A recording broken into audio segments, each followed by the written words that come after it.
Now we will show you how to replace the water filter. First, remove the water filter cover of the unit.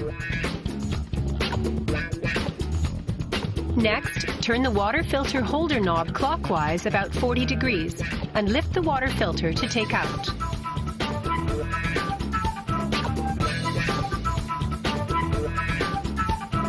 Insert 2 O-rings into the bottom of the new water filter. Check the mounting position well and insert the filter firmly. Then put the filter holder back and lock.